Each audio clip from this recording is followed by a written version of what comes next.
Parker averaging 18-8 a game and nearly 9 rebounds per game, but it's been a terrific year for Rodney Hood. 8th in the league in scoring at 16.3 points per game. He's also the second best three-point shooter in the ACC. Now, a big difference between the last time these two teams met and tonight. Cody Miller-McIntyre didn't play.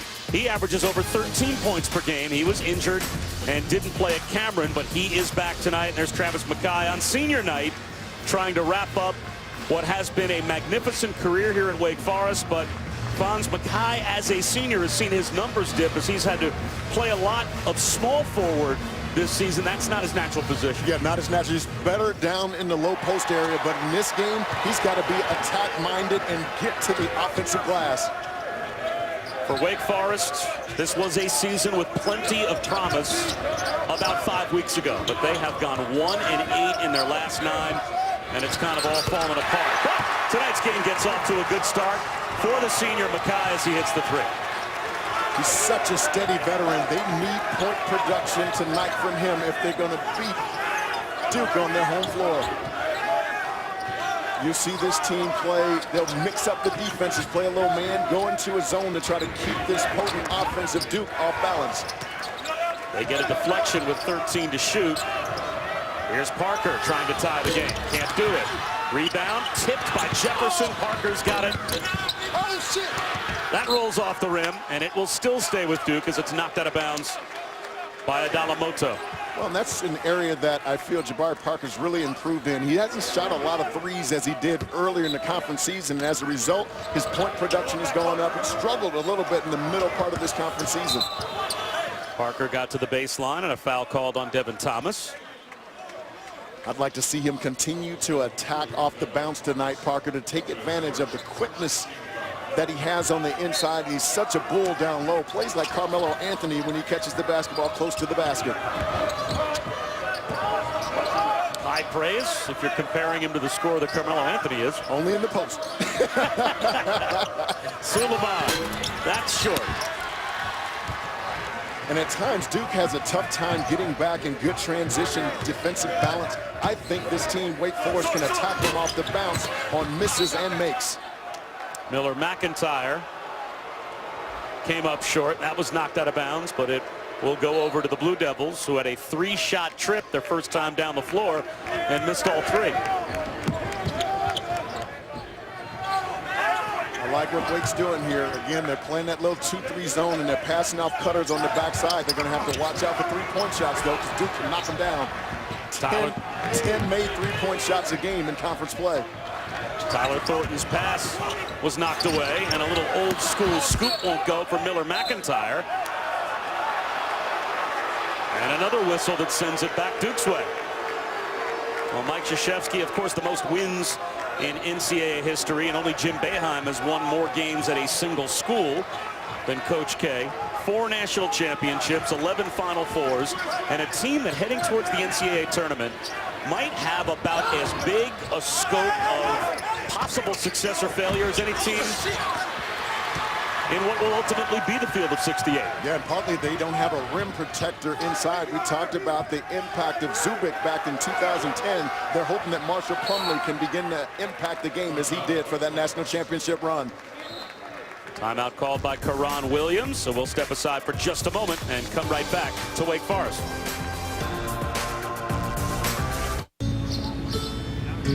Every day, Duke has missed their first 4 field goal attempts. As a result, Wake has the early lead, and for Jeff Bezdelik, he has seen this 4th season here in Winston-Salem fall apart around him, and now there are rumors about his job security. Yeah, and I think that really impacted his team in the last game that they played. They just weren't quite focused and playing with the kind of zeal that I'm accustomed to from Wake Forest.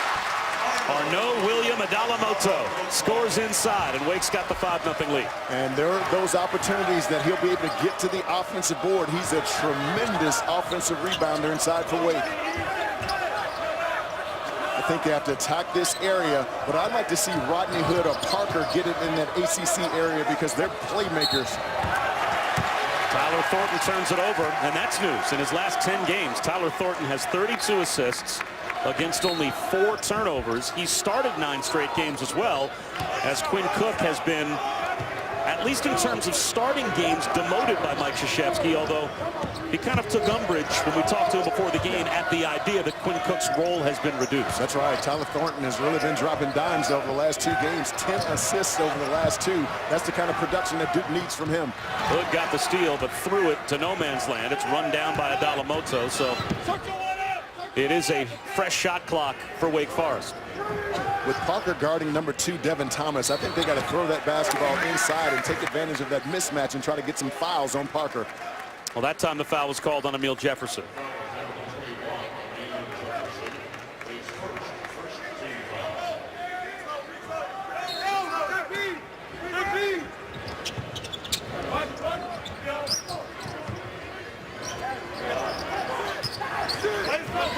They have him inside. He had inside position, but they missed him.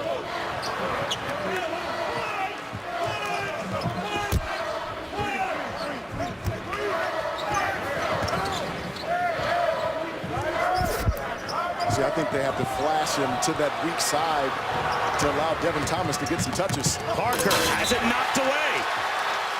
And Karan Williams not only believes he got a clean strip, but that the ball went off of Jabari Parker and should belong to Wake Forest. And it looks like they've got a case. Yeah, I thought he got a nice little strip, and I thought it bounced off of his chest out of bounds. That should be Wake Forest basketball. So Pat Driscoll, who was there to make the call, was right about one half of the call. It was a clean block. But that should belong to Wake Forest. Duke off to a very slow start offensively. Another miss by Parker. Fresh off the bench, Marshall Plumlee. And he'll go to the line to try and get the Duke Blue Devils on the board. Marshall Plumlee, big athletic post player inside. He plays so hard, gives them such tremendous energy inside. I said earlier, I think he has the potential to become to this team what Brian Zubac was to the 2010 team, a rim protector, giving them some physicality on the interior. Well, Marshall Plumlee barely played for 2 years. He had a redshirt season, then a broken foot that hampered him all through last year. That required surgery at the end of the season. So those that have watched Duke basketball this year know that Plumlee, in spite of not much in the statistical columns, has become a more important player as the years gone on. Yeah, 16 minutes. He's averaging 4 points, 6 rebounds, and 2 blocked shots over the last 3. And again, that's the kind of production that they need from the center position if they're hoping to win another national championship.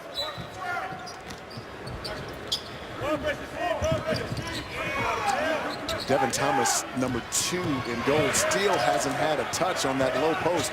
He's got a quickness advantage against Plumlee. I think Wake Forest got to get him the rock. Adalamoto hits a 3. And Wake Forest has the 6-point lead. He doesn't shoot a lot of them. That's his 5th made 3 on the year. This zone has really gotten Duke a little bit out of sorts offensively. This is who needs the basketball in the half court. Jabari Parker will go to the line when we come back. Duke still without a field goal. Wake Forest has a couple of triples. They've got the Steeler and new Axe Peace. Make love, not war. Back at Wake Forest, Bob Wischusen, LaFonso Ellis. It's the Demon Deacons off to the good start. And let's take a look at the first made 3 by Adalamoto this season. Beautiful ball screen by Devin Thomas, and it's a little roll replace action. He's going to roll down low, and Adalamoto is going to come over here, and he finds him wide open. Miscommunication there by Duke, and that's something that's really hurt this Duke defense all year long. Miscommunication that's led to some open shots. Beautiful execution by Wake Forest. It's a pretty good-looking stroke for a guy that was 0 for 6 from 3 before he knocked that one down. I tell you what, there's something about playing on your home floor. Got a pretty nice turnout out here, and it's a little different watching the game from, what are we, 15, 20 rows up. Looks a little bit delayed, even though we're only 20 rows away. And still better seats than I'm used to. Most places I get invited to. You get the Euchre seats? If that. So Duke's still without a field goal, but they've cut the lead to 4. Love it. Nice lob inside, unable to hit. Right on the doorstep was Tyler Cavanaugh. And it's knocked out of bounds. It'll stay with Wake. Can't miss those inside. Tyler Cavanaugh, more of a stretch 4. He can score on the post for them, but he can really knock the 3-point shot down. He's going to have to focus and really concentrate. At his size, he's got to dunk that basketball inside at 6'9".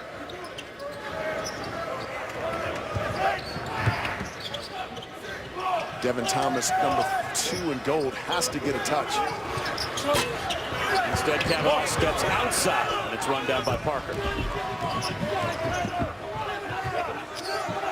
So far, Wake Forest doing a really nice job of getting back in defensive transition balance, taking away that initial thrust that could be so lethal by the Blue Devils. Plumlee with the first bucket for Duke. A bullet pass thrown by Hood.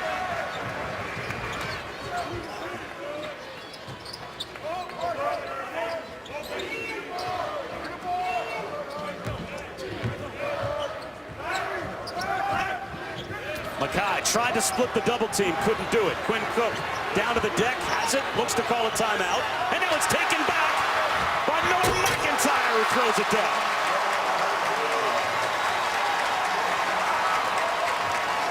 The indecision on the floor, whether to call timeout or to make the pass, is what hurt Duke on that play. Hood for 3. That's a brick. Suleiman found the loose ball, but it's taken back. Miller McIntyre then fouled by Suleiman.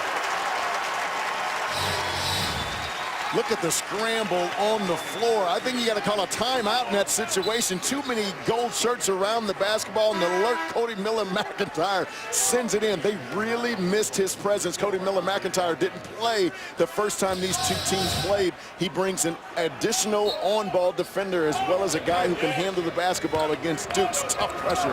Didn't it look like Cook tried to call a timeout? Looked like he wrapped his arms around the ball and tried to signal for a timeout, but it wasn't granted. He did make a little motion, but I don't think it was clear to the referees. Yeah, we're up high enough that it's hard sometimes to see from this angle whether or not he said something. Miller McIntyre from deep. He's got a long 2. What a start for Wake Forest. Wake Forest needs Cody Miller McIntyre to play well. He's really their go-to guy, plays both 1 and 2 for the Demon Deacons. Nice. Ball movement, but no good from the corner for 3 for Andre Dawkins.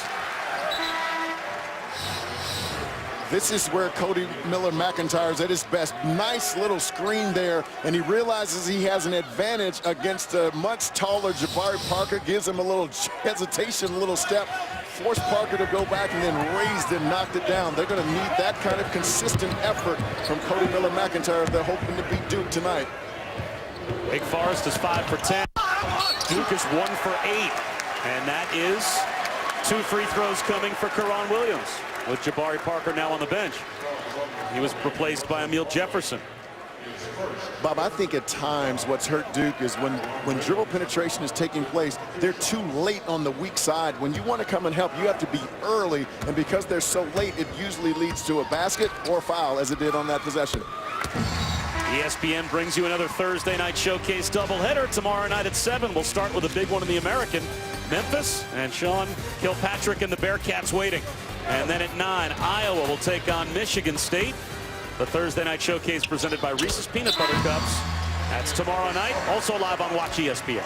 We talked earlier about when you take him out of the offense, Sean Kilpatrick, where do they go to get points? And I think that's going to hurt them in the AAC tournament, and it could hurt them in the NCAA tournament as well. And they've struggled to score. Yes.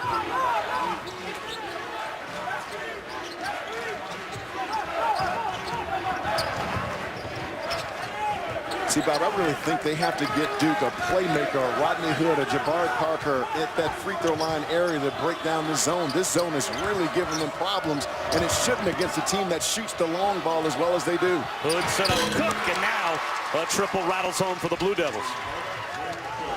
Little dribble drive, drawing 2 defenders, and nice replace action there to knock down the 3 ball. Kavanaugh bodies up with the left hand, able to finish. That's what Kavanaugh does. He gives them such a tremendous lift off the bench with his ability to knock down the long ball and can score it in the paint as well. He averages 9 a game, 13 games in double figures. Hood with a nice shot fake, mid-range jumper, rolls off. Plumlee on the offensive glass, sends it back up, that won't go. Emil Jefferson kicks it back outside. Cook for 3, that's off the heel. Another chance for the Blue Devils. Leaning in and scoring is Andre Dawkins. Duke really doing a nice job of chasing after those loose balls. They've been dominant on the offensive glass. It hasn't led to a whole lot of point production, but they've been active on the glass early. Nice high-low action. Kavanaugh again, blocked. Jefferson, second time, called for the foul. So Kavanaugh to shoot free throws when we come back. Well, it has been an eventful season in the ACC. At times, spectacular. For NC State's team, who, by the way, is one under 500 with an opportunity to get to 500 this year. You don't have a team. He's their scoring leader, and he's a guy, before going in the pit, 3 games he was averaging 29 points a game, dropped 41 on Pitt at Pitt. I think TJ Warren deserves to be the player of the year. All right, you're off your rocker. If you take Jabari Parker off of this team, where are they? Number 2 in the league in scoring. Yes. Number 1 in rebounding. Number 3 in field goal percentage. And you can make an argument playing out of position. He's a small forward. Certainly projects in the NBA as a small forward. He plays the 5 at times for Duke. He's a 4. Again, how do you define it? Well, here's your 4-man outside handling the ball outside the 3-point line. He's a 4 with ball handling ability and shooting ability. Well, your newcomer of the year, Rodney Hood, barely draws iron. Yeah. And Wake Forest trying to add to their lead. Those 2 guys combined now 0 for 6 from the field.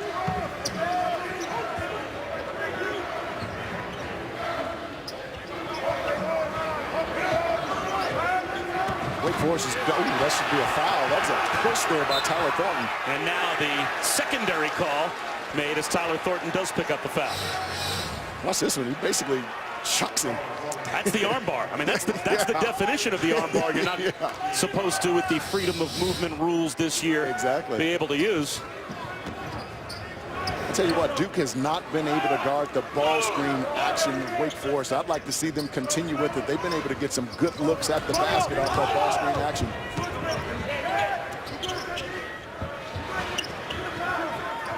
Nice. A block inside, but a foul called as Adalamoto will go to the free throw line. Good help coming from Andre Dawkins, but was not able to get the clean block. Watch him establish the position inside, but I love what Jeff Bizdelic is doing is he's raising everyone else up on the weak side, so you're wondering how is that pass getting there? There's no one within 25 feet of the receiver inside. Great play call by Jeff Bizdelic. One of the greatest rivalries in college sports headlines, a doubleheader on Saturday. First at 6, we begin in the Big Ten with the Wolverines taking on Indiana. Then at 9, part 2 of the rivalry in college basketball. North Carolina Duke at 9 Eastern. Saturday primetime presented by DirecTV. Both games also live on Watch ESPN. How good has Nick Stauskas been this year for Michigan? At times early in the season, they were able to just guard up against him to keep him from getting open looks. But over the last couple of weeks, he's been able to get some nice looks at the basket and been knocking them down. And I think you could still make an argument that Karis LeVert's their best player. Indeed. Hood, this time with a ball fake inside and scores. And Bob, that's what we talked about earlier. Against that 2-3 zone, you have to get one of your playmakers at that free throw line position, and they'll be able to either score a basket or make one for a teammate. Nice execution there by Rodney Hood. Dalamoto spins out of a double team to the corner. A wide open 3 is an air ball from Miles Overton. Here comes the no-brainer ACC player of the year, Jabari Parker. Off to Suleiman for 3. Actually, they'll call that a long 2, but the signal is they'll check it at the table when they get a chance. Well, and that's partly Duke's identity. If you miss a shot and you miss it long, they have tremendous wings who can really get out and finish in transition. Foul on Parker. I slipped in the little no-brainer ACC player of the year. I got no LaFonso Ellis reaction. You got no love. But I tell you, that's where they can be so explosive, Bob. You take a long, bad shot, they are terrific at pushing that thing. All their guards really rush it quickly up the floor, and your defense is designed to get back to the painted area and stop the basketball. But when you do it, their three-point shooters fan out, and they do a nice job of knocking it down from the 3. That foul on Jabari Parker was his first, but already Duke with 7 fouls here in the first half. So it's Tyler Kavanaugh, who was a 3-time state champion in high school up in DeWitt, New York, playing basically in suburban Syracuse, but ends up down here at Wake Forest with a pair at the line. Well, Syracuse recruited him, and it was between here and Wake Forest, but he decided to come here. During the summers, he still works out at the Syracuse facilities.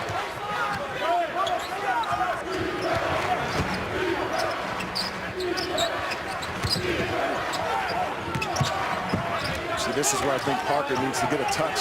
Instead, it's Suleiman open. No good. Tyler Thornton fell down, so it's numbers the other way for Wake Forest. Ball movement set up Overton, who passes on the three. That was the same spot he just shot an air ball from, so maybe thought better of it. And now an errant entry pass intended for Adalamoto becomes a turnover. Well, you got to credit Duke's defense on that push. They had numbers, Wake Forest, but Duke doing a really nice job of sprinting back to the painted area and building out, taking away that initial thrust. Well, you talked in the one-on-one about how you thought Wake would be able to at times victimize Duke if they overplay you defensively. Parker can't score. Second effort is good. Have you seen that aggressive defense from Duke here in the first half, or is that an adjustment made by Mike Krzyzewski from meeting number one? That's a great point. And they've not been able to take advantage of it on the wings, Wake Forest, but what they've done is anytime Duke is overplaying on the high side in the post, they've been able to take advantage of it by throwing it over the top. Well, there's a steal. Cook pulls up for three.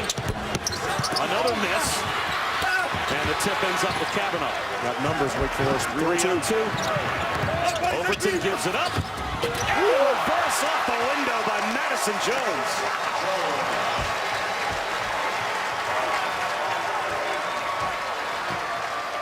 Tell you what, Wake Forest has come out and played with a tremendous amount of heart in this basketball game, but they have to be careful. It was 28-28 at Duke, and then Duke went on an 8-point run fueled by Rodney Hood. Well, Duke is 1 of 7 shooting the three, but they go down low to Jabari Parker, and he makes it look easy. It's a one-possession game. Here's Miller McIntyre, too strong. Bob, I think Duke needs to do more of that. When they're kind of struggling, I think Jabari Parker can take anyone in the country off the low box. They've got to get him the basketball. Offensive foul called on Parker. That's his second.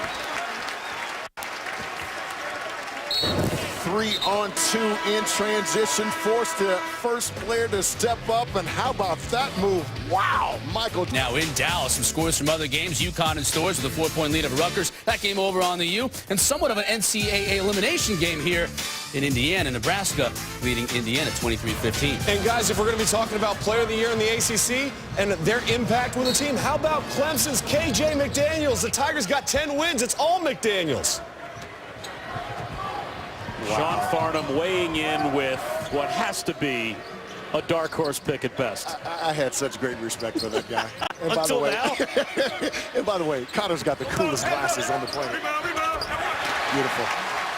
In the posts, it's Travis Mackay scoring as LaFonso Ellis is going to spend the next 7 minutes destroying the ACC Player of the Year pick of Sean Farnham. Just kidding, Sean. I like KJ McDaniels. He killed Notre Dame earlier in the year. Nice. Rodney Hood is able to finish. By the way, the officials did go to the scorer's table while we were away. You might remember that toe on the line, not on the line call that they were going to take a look at from Rashid Suleiman and determine that it was a long two. So the score was correct when we went to break.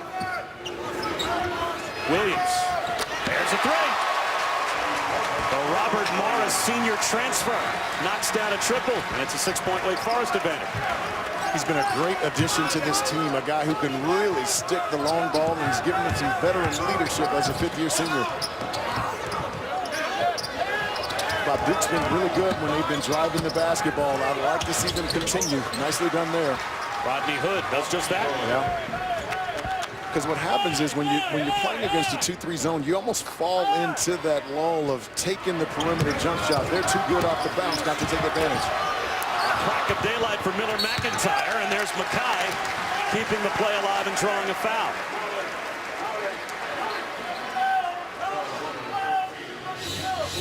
these are those miscues that Duke has had a lot this year.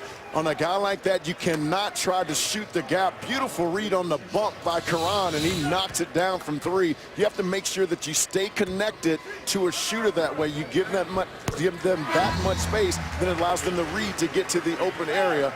Excellently done by Karan Williams. And a little bit of foul trouble now for Mike Krzyzewski. Rashid Suleiman just picking up his second. So Suleiman, Emil Jefferson, and Jabari Parker all have 2 each. The inability to contain the dribble drive, and they've been allowing Wake Forest to get to the offensive backboard. That's gotten them into foul trouble. All 3 of those players are now on the bench.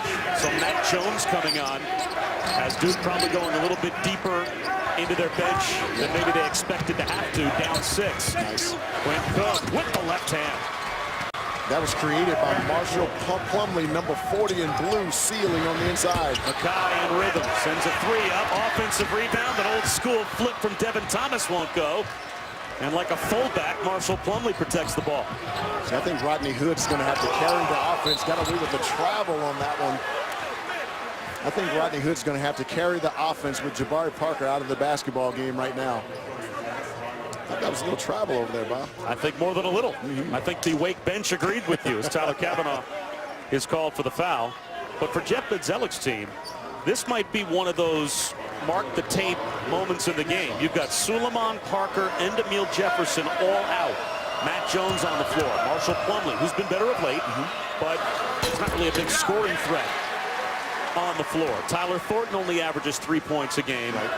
You've got a 4-point lead. What would you, if you're Jeff Bzdelik, think the lead might be by halftime if that group stays on the bench for a while? Well, they're going to have to take advantage of a few of the mismatches that they have out there on the floor, too, because we talked about Travis Mackay at 6'7". There's no one really out there amongst the guards who can guard him, so let's see if he takes advantage of it. But Quinn Cook doing a really nice job of denying, creating that turnover right there, something that Wake Forest can ill afford to do against Duke.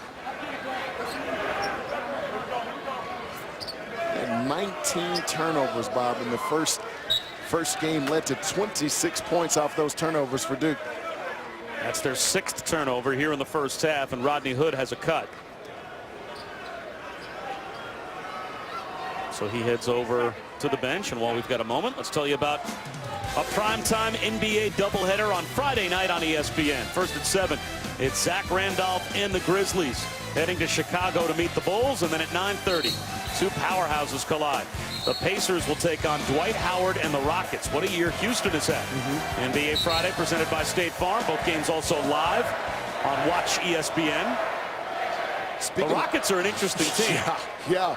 And you talk about the Bulls and the impact that Joakim Noah has had, both guys from Florida. Chandler Parsons, I think, is the unsung hero for Houston. Knocks down the 3-ball, is terrific in transition, has become a much better on-ball defender as well. Hood for 3, won't go.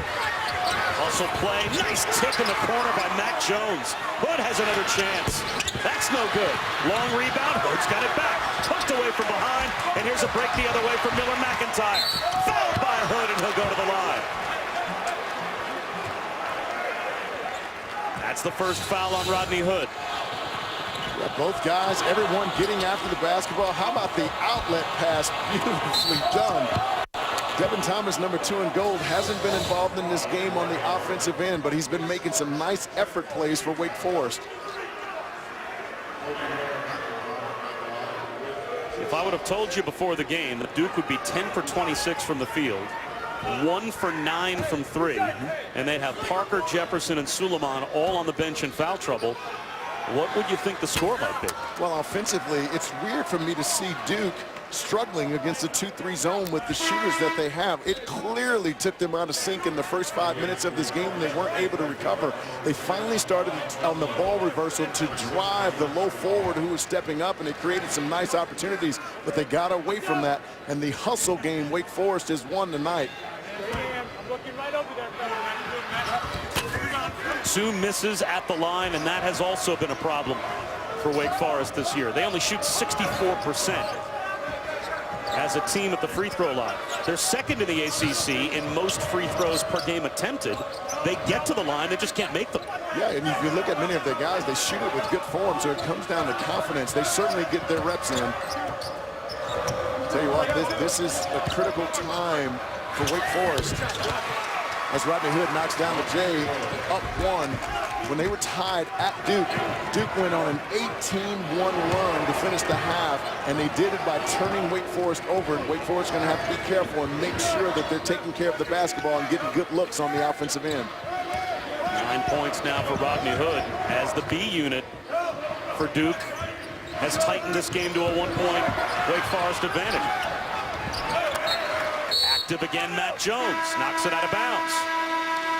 The Duke bench loves the hustle of their bench players. It's only a 1-point game.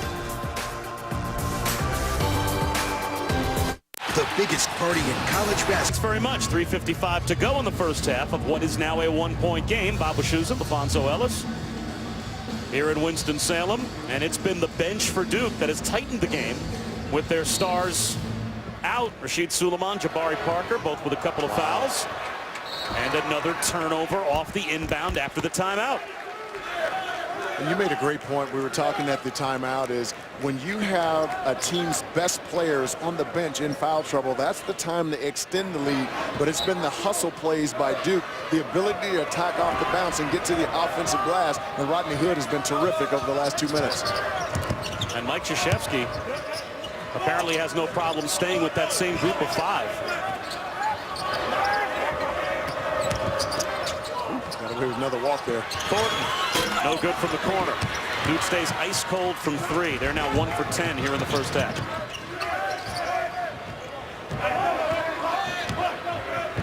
And Bob, again, with this group on the floor for Duke, I am surprised that Wake Forest is really not attacking them off the bounce. They've been really passively moving the basketball around the horn. Devin Thomas with a brick. And I think he's got to get to the basket. Rodney Hood down the lane. And a blocking foul is called on Thomas.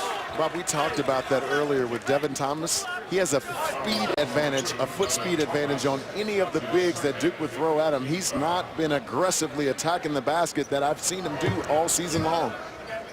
And if they want to win this basketball game, he's going to have to be a lot more aggressive when he gets the basketball in his hands. Rodney Hood has about a third of his team's points here in the first half, now in double figures. Watch when he catches it. You know, do I attack? Don't I attack? And for a guy, he can make that shot, but that's not his strength. His strength is attacking you off the bounce, especially going to his left. So now Devin Thomas will sit down as Hood has 11. And Duke takes the lead. The first lead of the night for Duke, and it's been the bench that has done the job, with Suleiman, Parker, and Emil Jefferson all in foul trouble.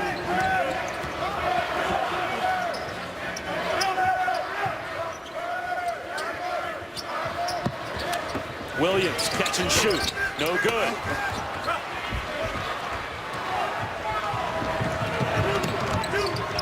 Cook shovels one off to Thornton, who thought about a 3 and now backs it out. I think Duke has to continue to get the basketball into Rodney Hood's hands. Wake Forest has not had have not had an answer for him when he's gotten it. Cook slips one to Hood. Now back to Cook for 3. Got it! Timeout called by Wake Forest. It's a 4-point Duke lead. Cook hit the 3, but this 10-0 run for Duke, a lot to do with Rodney Hood. The Mississippi State transfer recognizing how critical this game is, and the moment has been taking off the bounce. He's so versatile. He can knock down the 3-ball, but I love the fact that they're getting it to him around that ACC area. He's too quick and jumps too high. When he's attacking the basket, Wake Forest has no one who could contend defensively with Rodney Hood. Wake has no field goals in the last 4 minutes, and Rodney Hood at one point had 9 of 11 during a stretch for Duke until Cook hit that 3. Rodney Hood's only the 3rd sophomore ever to be named a captain at Duke. Wow. Josh McRoberts, Greg Paulus were the other 2. And he's the first player ever to be named a captain under Mike Krzyzewski without having yet played a game for Duke, because of course he's the Mississippi State transfer. Now, he's had a terrific collegiate year, but I think he's going to be an excellent pro. 6'8", I think he can guard 1 through 3. He can run the floor, puts it down. I really like his play.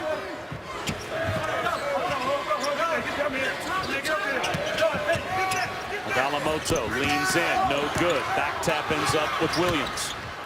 Williams with a floater in the lane that rattles home. Tell you what, got to give Wake Forest a lot of credit. They've been really battling on the offensive glass.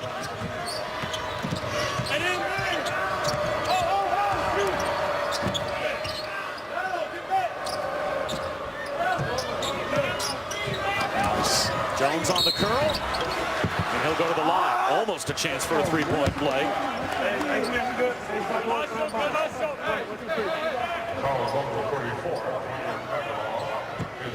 Tyler Cavanaugh called for his second. Matt Jones doesn't score a whole lot for Duke, but he's a guy that comes off the bench. He's an aggressive defender. He looks to run the offense, but I love the read he made coming off that screen. Recognized that his man was trailing, and that's the perfect time to make that curl cut. Beautiful read by Matt Jones.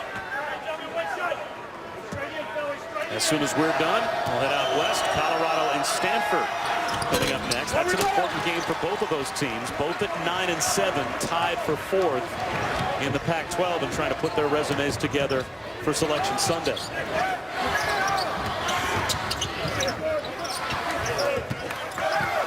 Miller McIntyre muscles one up and in.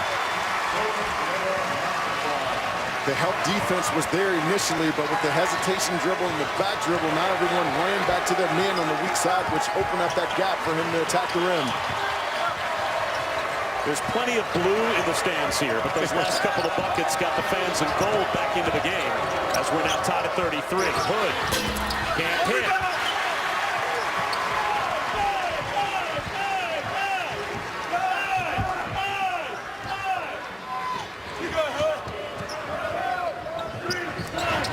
Williams, tough shot. Offensive rebound. The putback won't go for Mackay. A foul, though, is called on Hood. I think that's going to be on Tyler Cavanaugh. I thought he pushed off to create some airspace to get the offensive rebound. No, they'll actually call it on Marshall Plumlee. Watch this. Oh, wow. Okay. Grabbed his arm and had him all wrapped up. And again, we talked about our view angle. It looked like it looked like Cavanaugh pushed him off. Tyler Cavanaugh, an 80% free throw shooter, but misses the first of 2. As Duke now has 10 team fouls here in the first half. Matt Jones to the bench. Andre Dawkins comes back in. Karan Williams will go to the bench for Wake as Madison Jones comes back on. But we talked about it earlier, the inability of Wake Forest to knock down free throws, and they get there often. You talk about a team that has very little margin to begin with. You have to be able to make your free throws if you're hoping to get a big win on your home floor. Mike Krzyzewski will use his use it or lose it timeout with a little over a half minute to go in the first half, and Wake Forest now back on top by a point. If I were to ask you, LaFonso Ellis, about Duke, yes, as we move towards the end, lineup against Maryland that year, he had 17 rebounds. They went on to win the national championship. He gave them aggressive play on the interior. He was great defensively blocking shots. If Marshall Plumlee can become that for Duke, Duke would have a chance to get to a Final Four. Well, conversely, let me ask you this. Duke this year gets knocked out in the second round. Why? The inability to contain the dribble drive. So it kind of depends on their draw and the guards they're looking at when the bracket comes out. Well, because you look at the mid-majors, all the mid-majors have great guards. Right. They just don't have bigs. And if you can't contain the dribble drive, now all of a sudden you can beat everyone. Florida Gulf Coast showed that last year. And Duke doesn't have the bigs necessarily to take advantage of a lack of size for one of those mid-major teams. Correct. It'll be really interesting when the brackets come out to see what Duke's looking at. He's now down to 5 seconds on the shot clock. Quinn Cook probing with 3 to shoot, has his pocket picked. Miller McIntyre lays it in to beat the halftime buzzer. It's only the second time this season that Duke has trailed at halftime. It was at Syracuse last time that the Blue Devils trailed at the break, but they trail here at Wake Forest by 3. Well, Wake Forest has been so scrappy. They got up to a great lead. Duke was able to chip back into it, but their ability to track down 50-50 balls and get on the offensive glass is what allowed them to be able to hang around. Look at this nifty steal. Throw it out and able to get an easy one in transition. Addison Jones got the steal. Miller McIntyre the finish. It's time for Chris Cotter. Salem just about set for the start of the second half. It's a 3-point lead for Wake Forest. Bob Wischusen alongside LaFonso Ellis. And Duke down by only 3, Fonz, in spite of the fact that they were 2 for 12 from 3 in the first half. When they're not knocking down their shots, it's so important that they start to get points in the paint. Digger Phelps, 18 points in the paint. And I thought they did a nice job of attacking that 2-3 zone. Started to get it into the middle to Rodney Hood. And when he can get it in there, they go to work. And they did a nice job of penetrating it from the top, forcing it to collapse and some nice kicks. They were able to get on the offensive glass as well. A couple of run-out opportunities, excellently done. But on the other side, for Wake Forest, it was important that they come out and try to dominate the toughness areas, doing a nice job of diving for 50-50 balls. And when they needed to get an additional possession, they were on the offensive glass playing tough and hard. And if they want to win this basketball game, it's going to be plays like this, getting out in transition and the finish. Got to continue to scrap if you're Wake Forest. Well, Duke had some foul trouble in the first half to deal with. Suleiman, Parker, and Jefferson, all with 2 fouls apiece. They'll obviously start the second half with Parker and Suleiman on the floor, and Jabari Parker goes right to work. It's a 1-point game. Nicely done. North Carolina State runs that play. Marshall Plumlee, a little screen action on the baseline that allows the low side runner to come off. Jabari Parker pops into the crease and able to score one inside for the Blue Devils. Adalamoto can't answer. Second try. That's good. That's one of those hustle points that we talked about, scrapping on the interior, trying to come up with second chance opportunities. Wake Forest has been really good in the hustle point area tonight. Nice ball movement. Suleiman for 3. In, out, and right back in again.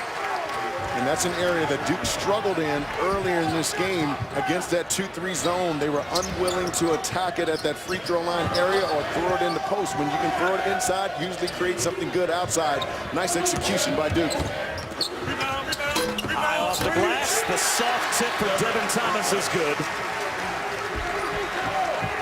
And that puts Wake Forest back on top. Well, Duke is they had so aggressively helped on dribble penetration. It opens up those opportunities for weak side offensive rebounds. Wake Forest is really taking advantage in this game. Rodney Hood swishes one from 3. And a quick timeout call. We'll step aside and come right back. Duke on top by a point. Susan, LaFonso Ellis back on Wednesday Night Hoops. Rodney Hood gives Duke the lead. LaFonso takes us inside the play. Take a look at this. This is beautiful execution against the zone. Watch the ball reversal as he comes back to 14. Now all of a sudden you have to come up and help. That's Mackay. Now all of a sudden too long of a run on the inside for Devin Thomas.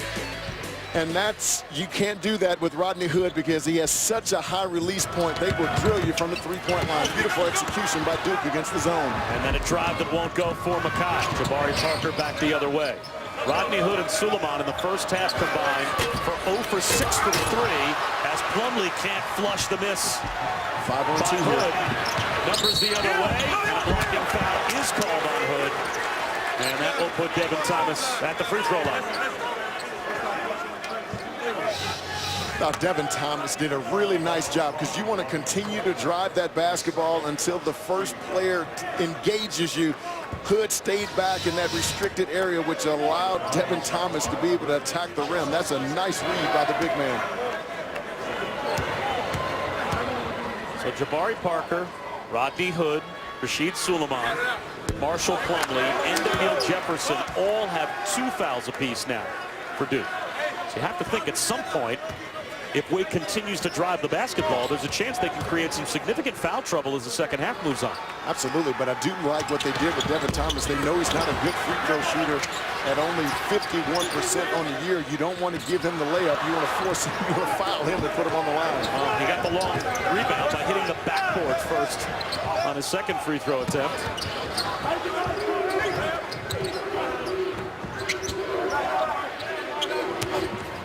He goes right at Plumlee. And Plumlee stands his ground. And see, when Emil Jefferson is in there is when Devin Thomas really should try to play bully ball on the inside. Marshall Plumlee, rather, too tall on the interior to try to do that. He's so strong through his chest, able to stand you up when you're trying to take it off the bounce. Suleiman, another miss from 3, but the soft tap from Tyler Thornton to Hood keeps it alive for Duke.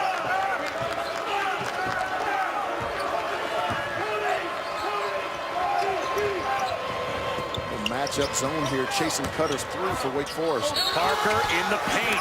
He'll go to the line. And Bob, I really think Duke needs more of that. When Jabari Parker's on the floor, we talked about earlier, there's no one, very few people in the country can defend him when he catches the basketball in the painted area or on the box. I think that's an opportunity for Duke to take advantage of his size and quickness on the interior to manufacture some buckets for Duke. Adalamoto called for his second foul. Parker trying to get to double figures for the 28th time this season. 12 double-doubles, leads the ACC, and has already set a Duke freshman record. He's gone over 20 points 15 times this year in the 29 games that Duke has played. 12 rebounds per game over the last 4 as well. The thing I really love about him is how he recognized early that he wasn't knocking down the 3-ball, especially as conference play began, only 29% from 3, but he started to get in the gap, shooting 15-footers and trying to score around the basket, and his percentage has gone up as a result. Perfect at the line, and he is in double figures to give Duke the 3-point lead. High-low action really worked well for Wake Forest in the first half. Williams knocks down a 3. We're tied again.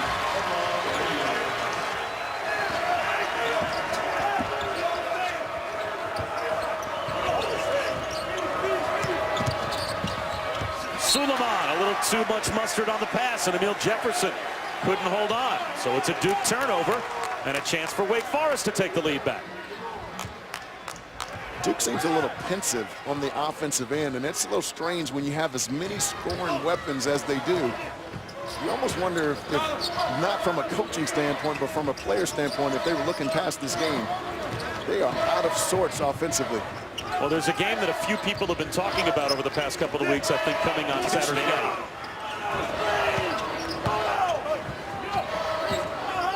Shot clock under 10. Miller McIntyre, 5 to shoot. Down the lane with a finger roll, won't go. Jabari Parker somehow found the loose ball. So good on the glass. In conference play, leads the league in defensive rebounds as well. Suleiman along 2, connects. See, now that looked like Duke, really smooth, taking advantage of opportunities that are available. The defensive player dropped off Suleiman, didn't even think about it, stepped into a jump shot and knocks it down. Facing up on Jefferson. Miller McIntyre tries to drive it instead. Now Kavanaugh muscles his way to the goal. Too strong. I thought Kavanaugh should have taken the first one. He can knock down that 15-foot elbow jump shot. Hood to the corner to Suleiman. His second 3 of the second half. Duke's got a 5-point lead, and Jeff Bezelic is furious with his team. Well, Bob, a lot of times when they catch the basketball, if you don't take the first good shot, it usually leads to a bad shot, as it did on that last possession. Kavanaugh should have taken that first shot, and now Duke gets off in transition and knocks down a 3. Everybody's sprinting back, but you have to communicate. No one takes Suleiman in the corner. You can see that they're off balance in terms of their defensive balance, and leads to a wide open 3. Wake Forest can ill afford miscues on the defensive end if they're hoping to beat Duke tonight. Suleiman didn't have a 3 in the first half. Neither did Rodney Hood, but they've combined for 3 threes in the first 5 minutes of the second half. And that has taken what was a 3-point deficit for Duke at halftime, turned it into their largest lead. And how about the intensity from Jabari Parker on that little player huddle? You think the North Carolina game looming on Saturday night means a lot. This game obviously means something, and Maybe the switch has been flipped for Duke. It looks that way, and it starts for them on the defensive end. And when you have as many scoring weapons on the floor as they do, I'm surprised that they haven't pushed the tempo more, because they have guys who can push it up and guys who can finish in transition. I'd like to see them push the pace, especially on missed shots and turnovers the rest of this game.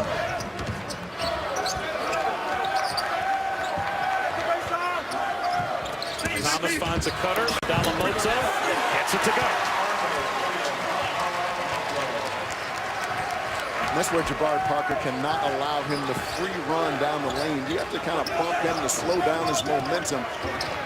Nice finish at the rim. How about that? Fake by Hood, missed the jam. Jabari Parker with a chance for a three-point play. That went from embarrassing to a chance for an old-fashioned three-point play for Duke on the same play.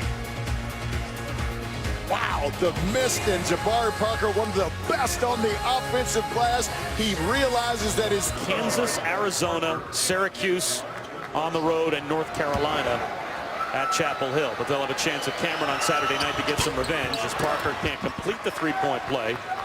So it stays a 5-point game. But they've piled up wins of late, although they're only 4-4 in the league on the road. So Wake's been a pretty good home team this season. This would be the signature win for Wake Forest if they can get it tonight. They've really done what they could do. They've not turned the basketball over as often that they did in the first encounter, and they've been able to scrap to come up with second possessions to keep themselves in this game.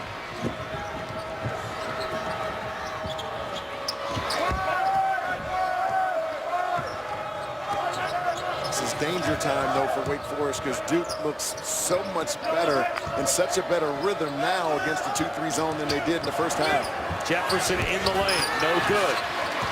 Here comes Devin Thomas out of traffic.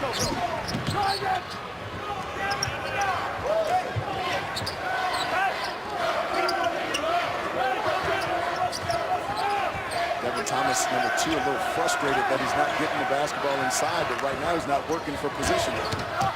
Williams down the lane, offensive foul, says Roger Ayers.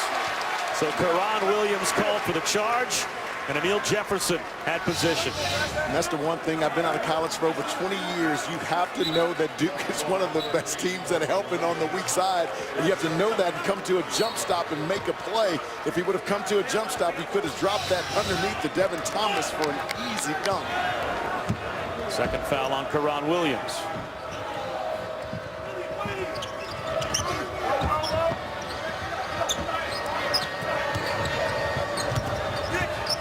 Suleiman tied up, got it back, gave it to Parker, and he'll go to the line again.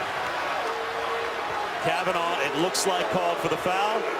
He can't believe it, but Michael Stevens says he got those arms extended out rather than maintaining that verticality. Let's take another look. I'll tell you what, it's so hard to do at times to maintain your verticality, because when that guy jumps into your chest, your response is to bring it down. I thought he had good defensive position. I thought that should have been a no call.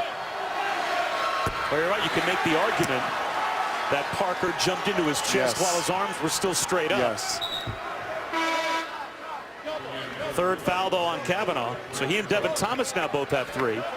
Front court foul trouble for Wake with 12:53 to go. Jabari Parker, usually a pretty good free throw shooter. He's not been able to knock him down here tonight. That one goes, and he now has 13. Largest lead for Duke, it's up to 6.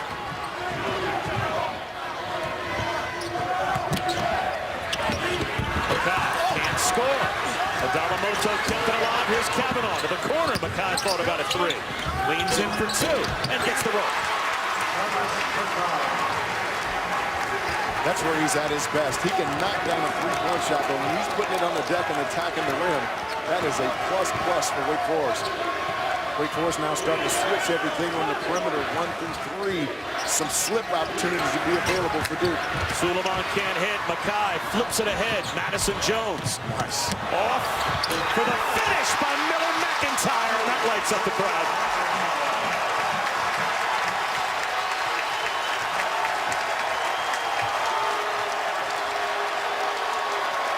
Wake Forest has to continue to play with pace on missed shots. They have guys who can get out and finish. They're pretty athletic on their wings. Emil Jefferson leans in. Too easy for Duke. And that sits them all back down. Yeah, Tyler Kavanaugh was too low on that one. When that basketball's at the top, you got to be about a three-quarter drape on the high side. He wasn't there creating an easy pass underneath.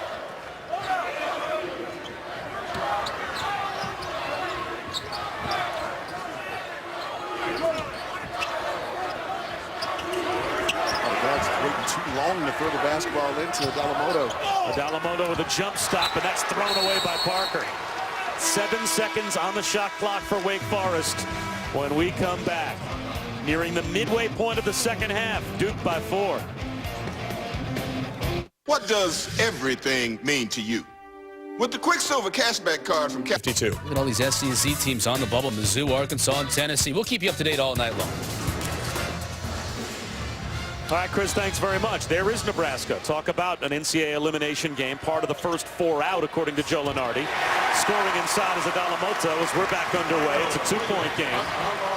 And Indiana, if they can find a way to win that game, they're on the road on Saturday against a team that's already clinched the Big Ten in Michigan. Indiana wins that game, they might end up in Joe Lunardi's maybe at least last 4 out, if not first 4 in.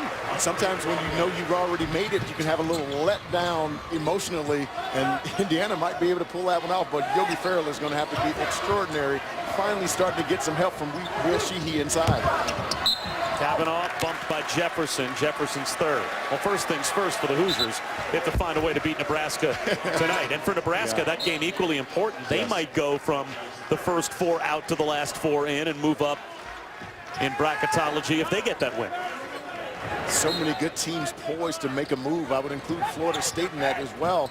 Just came off a big win against Pitt. They survived against Boston College last night. That's a brick tossed up by Miller McIntyre, but a foul called on Rodney Hood. Wow. Trying to wall off Kavanaugh. That's his third. Tyler Kavanaugh has really been working hard on the offensive glass, and what he does when that shot goes up, he really makes hard body contact with you and seals you inside, and that's how he's been able to create some foul opportunities inside. Kavanaugh, nice move inside, banks it home. Bob, I love it when bigs catch the ball on the inside and make quick, decisive moves. Tyler Kavanaugh executing beautifully on that one.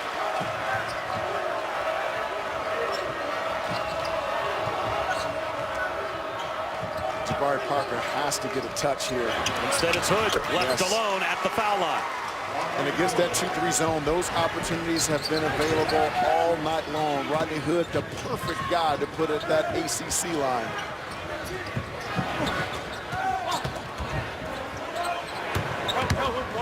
Kavanaugh spins through a double team, stripped away by Quinn Cook. Great hands by the point guard from Washington. Rodney Hood did a nice job of walling up to take that initial thrust away. And now Cook turns it over. Great hands back the other way by Mackay. He's fouled by Hood, crashes into the stanchion.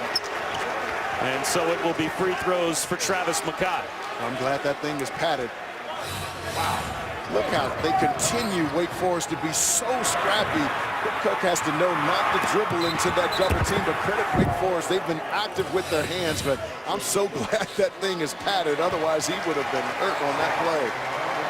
Now, Marshall Plumlee is up at the scorer's table. One can only assume he's coming on for Rodney Hood, because that's 4 fouls on Hood with 9.5 minutes to go.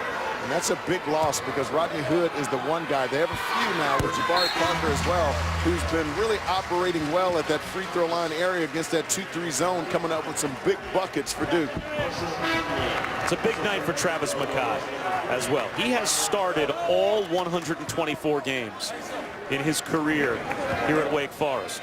Number 2 in games played. Tim Duncan played 127 games. So he's had a terrific career here.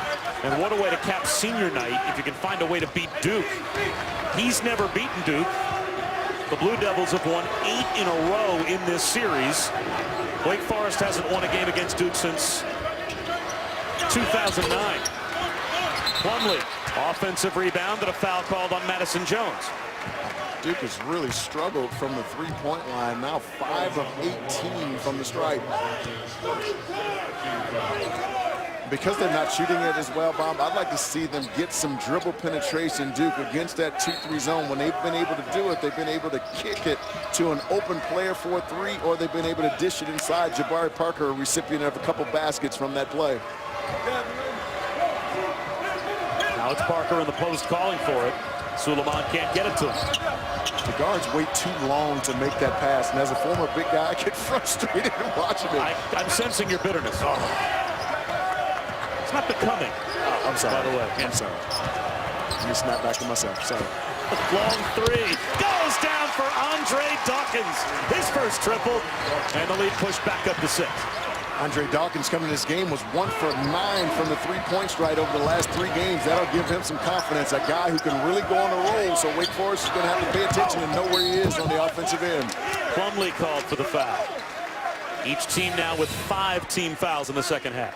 He is so good moving without the basketball, and that was a really nice pick by Marshall Plumlee at the top to create a little extra separation for him to knock that shot down. You have to be careful with Dawkins. He can knock down about 3 or 4 very quickly. Nice decision on the pass by Tyler Thornton as well. He's a terrific role player. That pass whipped to the corner. McCall hits the 3. Great look from Miller McIntyre.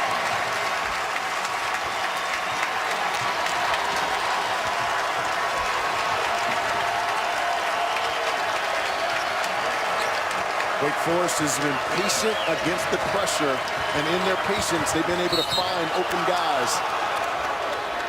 A kick called on Travis Mackay as Suleiman tried to dribble through traffic. 3-point game, under 8 to go here at Wake Forest. 32 home games as well, and the kids have basically been camping out in Krzyzewskiville since August for the tickets. Yeah. Well, the key against North Carolina, you cannot allow them to dominate the offensive board. So Duke's is a little susceptible in that area. There's going to have to be better at dominating the defensive glass.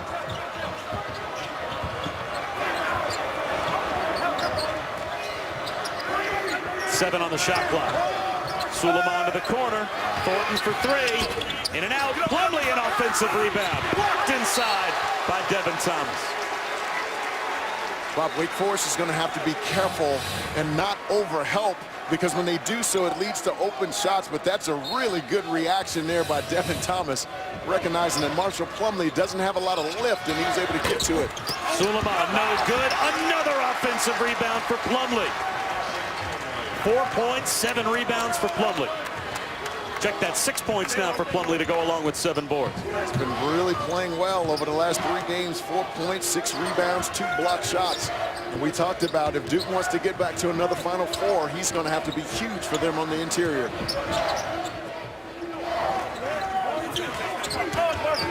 Adalamoto, floater comes up short, gets his own miss in traffic, wrestles it away, and a foul call. How scrappy has Wake Forest been tonight? I mean, every 50-50 ball, they've been on the offensive glass, really doing a nice job of controlling those things that they can, and they've not turned the basketball over like they did the last time these 2 teams met.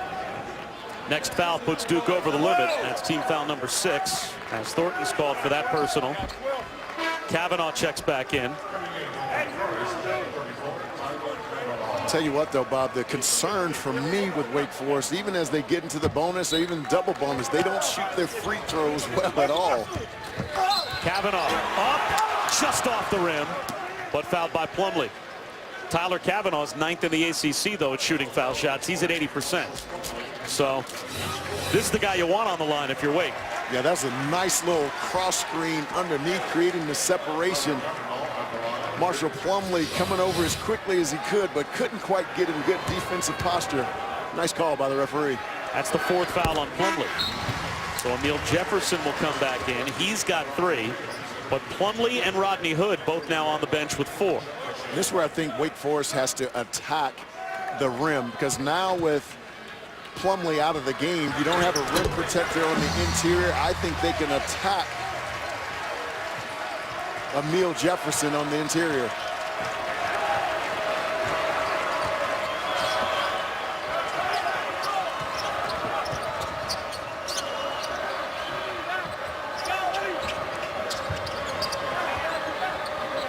Almost in a matchup zone right now for Wake Forest.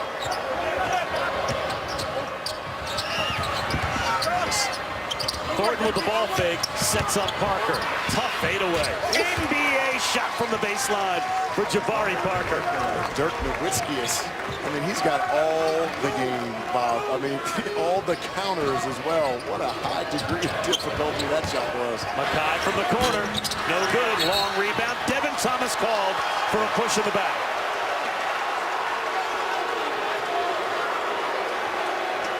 Tell you what, though, Bob, as a big, it's so hard not to. So let's see, number 2, yeah, they have to make that call. I mean, was it a dislodge? No, but it did create an advantage for Devin Thomas to come up with that offensive rebound. That's another good call by the crew. He's got 4. He stays in the game. So Jeff Bzdelic, at least for now, rolls the dice. Whereas when the key players for Duke got 4, Mike Krzyzewski went right to the bench. 2-3 matchup zone. Nice drive. Parker threw it to nowhere. Mackay stepped on the end line, and I'm not sure he needed to. Yeah, Jefferson was expecting Parker to shoot that basketball, but that's why you have to make sure that you keep your eyes up and watching the ball handler at all times. Could have been an easy layup for Jefferson. Well, was Mackay there saving a ball that would have been out on Duke had he let it go? Without a doubt. Did that hit a Wake Forest hand? Yeah, without a doubt. It did not hit a Wake Forest hand. I think he was just responding to the play. That's a bad break for Wake Forest. Jefferson double teamed in the corner. And a timeout called by Mike Krzyzewski from the bench on the other side. It's a good timeout call because that was going to be a travel. Some kind of turnover. 5:56 to go. It's a 5-point game. Back to 1906. That was the first meeting. And in 1906, when Duke and Wake Forest played, that was the first game in the history of either program. Wow. So they've been playing for a while, and this literally is the start of both of these basketball programs playing each other. Yeah, Wake Forest has been scrappy. They have 9 turnovers now, but those turnovers haven't led to a lot of points as they did in the first encounter.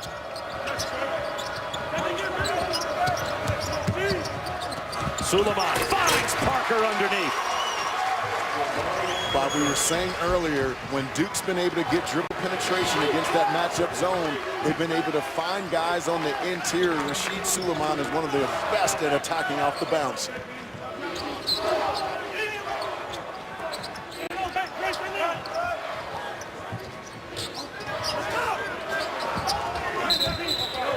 Thomas fouled by Parker.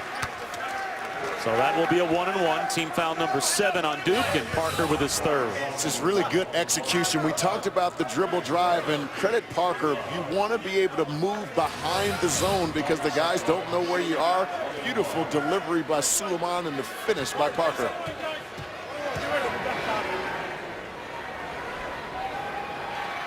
%51% at the line, but the front end of the 1-and-1 goes for Devin Thomas. The last time he was at the line, his second attempt hit the backboard first. So it's an adventure when Devin Thomas shoots free throws. That looked pretty good. Yeah, it did. It did. You know what he's missing? Just a little bit of wrist flex when he picks the basketball up. Because sometimes if it's late that way, he creates almost like a slingshot action where he can make that basketball really hard off the basket. He can talk to his sister. All right. Alyssa Thomas of Maryland. Should be on Parker. ACC Female Player of the Year, and now a foul is called on Parker for bowling over Kavanaugh. That's his fourth. Yeah, left hand to the face of Kavanaugh. They may take a look at it to see if it was an elbow. Watch this.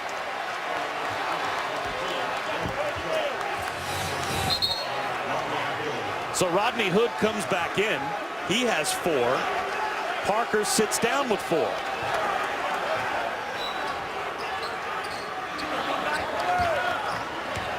We talked about it basically from the midway point of the first half, that at some point you figured, as early as the fouls were piling up, Duke would get in some foul trouble. Can Wake Forest take advantage? It's a good sign when you get Devin Thomas, your worst free throw shooter on the team, making his free throws. blocking foul called on Tyler Thornton. Now you get Travis McKay at the line, who's an 80% free throw shooter. So far, the foul game is working in Wake Forest's favor. That's the third on Thornton. 10th team foul called against Duke. So now it's the double bonus. He's put up terrific career numbers, but his numbers have dipped as he gets to his senior year. As a sophomore, he averaged 16 a game. Last year, 13.5 a game as a junior. This year, only 11 points a game. But we talked about it earlier. He's had to play the 3 instead of the 4. And part of that, he also has some better players around him, so he doesn't need to carry as much of the offensive load. But I tell you what, on senior night, he looks fantastic tonight. A one-possession game with under 5 minutes to go.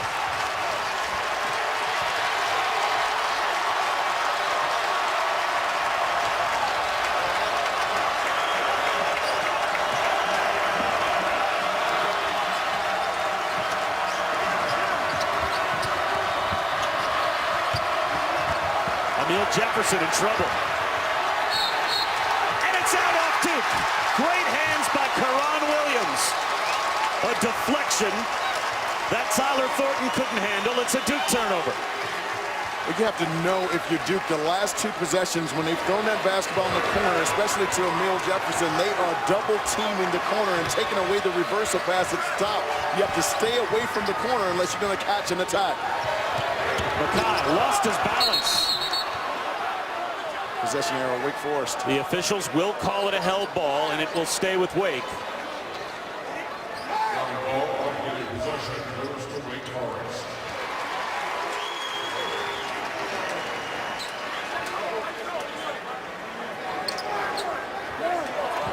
Bob, when Wake Forest has been patient in their half-court attack, they've been able to find some wide-open shots. I don't think taking someone one-on-one off the bounce is their game. It's a one-point game as Tyler Kavanaugh hits a step-back jumper. Gave a little jab step, creating the room to get that shot off. Suleiman in and out for 3. A chance for Wake Forest to take the lead.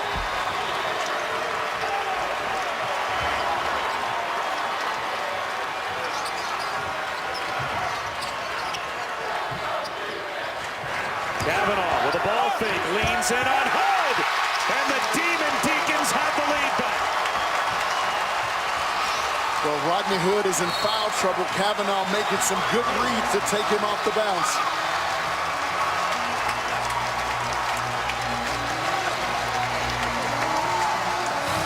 Tyler Kavanaugh, if you give him any room, he can knock that shot down. He's got range out to the 3-point line, but I love his recognition on the floor, recognizing that Hood has 4 fouls, can't give a whole lot of resistance because Duke can ill afford to lose. Rodney Hood, Tyler Kavanaugh getting it done here for Wake Forest.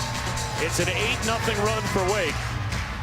6 of those 8 points have been scored since Jabari Parker went to the bench with 4 fouls.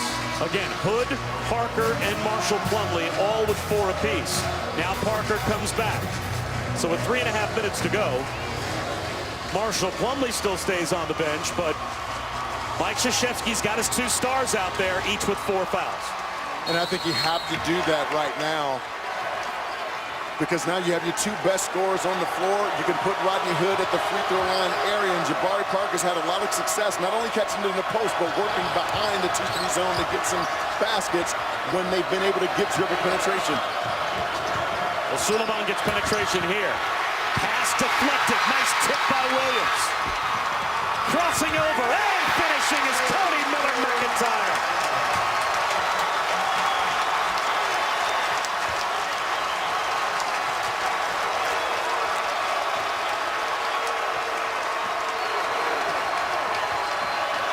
Wake Forest doing a phenomenal job defensively of coming to the basketball, making Duke have to make tough passes. Quinn Cook blocked, rejected by Devin Thomas. And Williams says slow it down.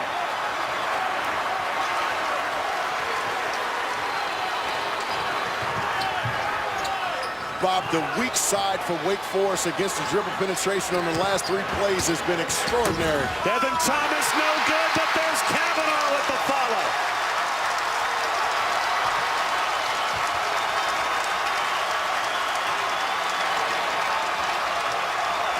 Mike Krzyzewski only has 1 timeout left. At what point will he feel the need to call it? They have to get that basketball in the hood. Three's short by Thornton. And see, the difference now is they're starting to rely on the jump shot versus attacking Wake Forest off the bounce. The 2 best players on the floor for Duke have to touch the rock. Quinn Cook thought he had a pocket picked instead of foul call. Free throws when we come back as Wake Forest looks to add to the lead. Extra effort. Lead, 35 seconds left. Bob, LaFonso? Well, Chris, it's a 5-point lead now for Wake Forest in the midst of a 12-0 run. And it's an automatic 2 shots the rest of the way for Wake as Duke is over the double bonus limit. And Cody Miller-McIntyre adds to the run. Well, we've talked about how scrappy Wake Forest has been. Coming up with second chance opportunities. They have 22 second chance points in this game. A lot of time left. It is a 6-point advantage. Parker's open. Hood instead drives it, flips it outside. Corner ball movement to Cook. He can't hit the 3. Again, Bob, I think you have to sacrifice those open 3-point shots and get some dribble penetration. It's 5 on Hood. So that foul called on Rodney Hood. And he is done for the night. Fouls out with 16 points. And Travis McKay will shoot the automatic 2. Well, Wake has been so patient in that half-court execution, finding open guys on the perimeter. And this guy, Tyler Kavanaugh, is able to size you up. You give him space, and he's been able to take advantage of the mismatch, knowing that Rodney Hood had 4 fouls at the time, couldn't give any resistance. It's been the hustle plays, the effort plays for Wake Forest that's gotten them this lead. Duke doesn't turn the basketball over very often. They have 12 turnovers for 13 points in this game. Well, no team in the ACC shoots the 3 better than Duke. And they might need some 3s down the stretch. Suleiman out of control, turns it over. McKay with a nice touch. The trailer, the finger roll, goaltending. Karan Williams score the bucket. And that extends the lead to 10.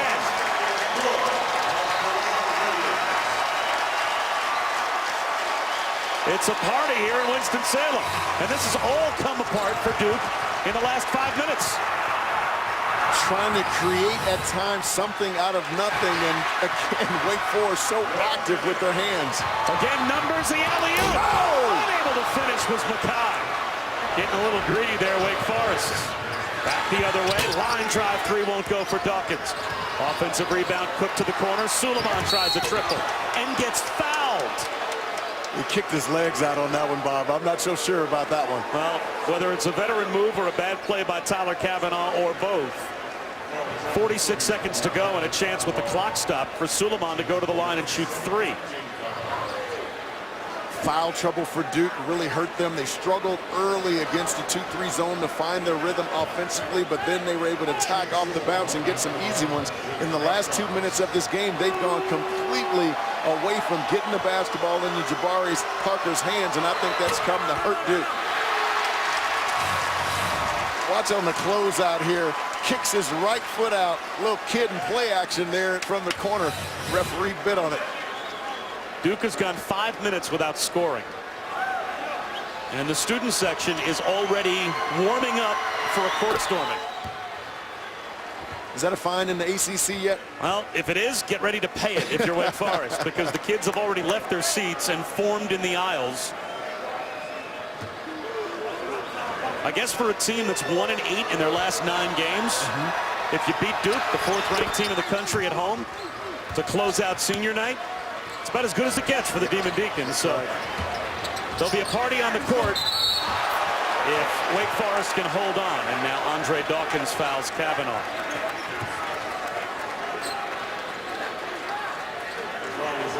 And again, I think the what's really hurt Duke is they've not gotten the basketball in the hands of their best two players, Rodney Hood, Jabari Parker especially down in the post area. Wake Forest, and we've said, even people throughout the country, no team has a person who can guard Jabari Parker one-on-one. I feel like they've missed out on some easy opportunities. Duke, 5 minutes without a basket, that's insane.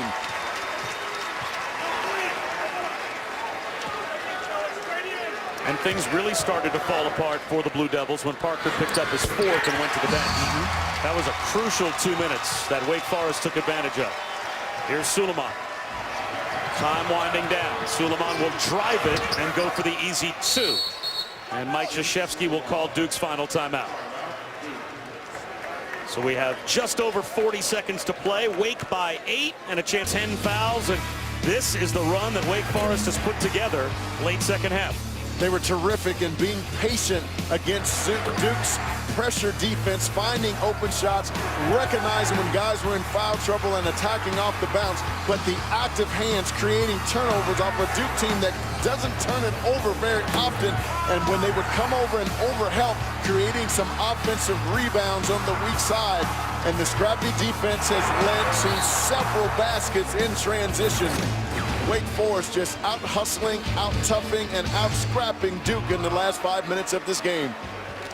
How concerned do you think a Blue Devil fan with their inconsistency this second half of the season would be as you move towards March? Yeah, again, we talked about for them to make a deep run, Marshall Plumlee was going to have to be the guy that anchored the defense. And he got in a little foul trouble tonight, and so Wake Forest was able to attack them not only off the bounce, but on the offensive glass as well. So again, for them to make a deep tournament run, it's going to be on the shoulders of Marshall Plumlee. But Bob, aside from that, when you have two elite players on the floor, foul trouble or not, you have to make sure that they're getting touches every time down the floor. That didn't happen in the last 5 minutes when Jabari Parker was on the floor, when Rodney Hood was on the floor, and at times when they were on the floor together. Wake Forest fans have seen this before. Wake unranked, and either Duke or North Carolina as a top 5 team, and Wake pulling off the upset here at home. Most recently back in 2008. But it was home here in 2009. That's the last time Wake Forest beat Duke head-to-head. So it's been 8 losses in a row. And it's a 10-point lead, trying to break that streak. Quinn Cook goes to the basket, blocked by Mackay. Tracked down by Suleiman, forces a 3, in and out. Offensive rebound, Parker who flushes. 28 seconds remaining. And Mackay's foul. And Bob, that blocked shot at the rim was really indicative of how the whole second half has been. The scrappy play of Wake Forest here. They recognize they have a 10-point lead, but they're still not giving up on possessions. Weak side coming over. Their weak side has been terrific in this last 5 minutes. It was also back in that 2008-2009 season, the last time that Wake Forest was able to have kind of the North Carolina sweep with wins over Carolina, Duke, and NC State all in the same season. And they're on the verge of doing that if they hold on and win this game tonight. And they are looking good with 27 seconds to go. It's a 10-point lead. Duke needs a miracle. And how about the night Travis Mackay has had on senior night? He certainly gave his team a big lift offensively. Suleiman, offensive foul. Wave it off. He tried to go coast to coast, but Suleiman's called for the offensive foul. Well, a lot of offensive players on the bounce use that inside hand to slough off or to shield off the defensive player.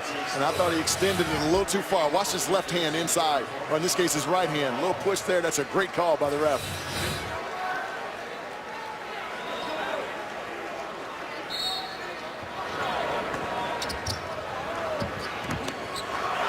And the Blue Devils will wave the white flag. On senior night, Travis Mackay is going to finally get a chance to beat Duke.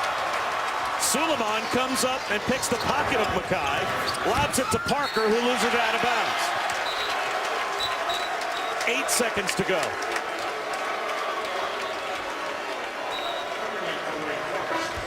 Duke bluffed, waving the white flag. It looks like they will now, though. And now Mackay will get the curtain call, as will Perron Williams, the 2 seniors. That's special. But Mackay especially.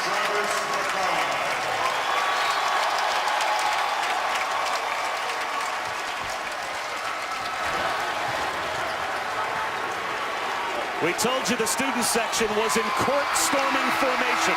Here they come as Wake Forest has upset Duke. Coming to this game, we said they really needed to protect the basketball. They did that. They needed to scrap and hustle and come up with extra possessions. They were able to dominate the offensive glass. They didn't turn the basketball over, and it was the fight and toughness defensively creating offensive opportunities for Wake Forest. That was the difference in this game over the last 5 minutes. It has been a dismal second half of the season for Wake Forest. They were 1-8 in their last 9 games before pulling off this upset tonight. But Demon Deacon fans get to celebrate a 10-point upset win over Duke. And congratulations to Travis McKay. Terrific effort on senior night. Now it's time for Colorado and Stanford.